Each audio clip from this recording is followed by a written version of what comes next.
Lisette, thanks for taking the time to be with us. So today Happy to be here. yeah, we've heard from a lot of folks today, experts in education, philanthropy, business, government. There were at least two main themes that stood out to me, and I wonder if you have some thoughts on them. The first was that to solve some of the challenges that we're facing today, leaders from across these multiple sectors are going to have to work together in new ways. And that it's going to take different tools and the scale of all these different sectors to make that meaningful change. How do you think about that?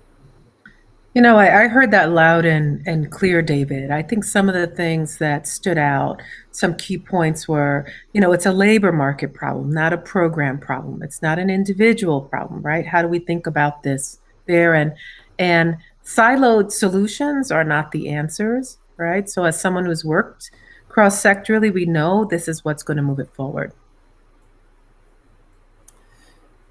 Excellent. I think a second through line that we heard today was about equity. We've seen over the last year that a lot of inequities have been laid bare. And while we've seen progress, Dr. Kendi noted that a lot of movement happens forward and also backwards. What do you think about the equity implications of what we see before us today?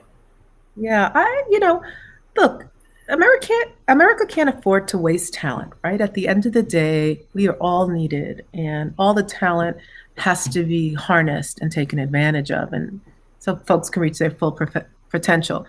I do think one of the challenges is Dr. Kendi said, is how do we have discussions around this where there isn't this kind of backlash around it? How do we make sure that we can actually discuss these issues that happen along race and the economy in ways that we have a collective act to change versus a recoiling and a panic in the reverse, right? So I actually left with enormous optimism around that.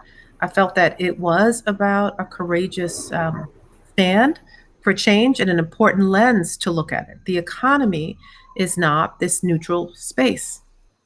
It is laden with the values we put upon it. So Yep, yep, so true. Well, Lizette, thank you so much for joining us today. thanks. Pleasure talking to you, David.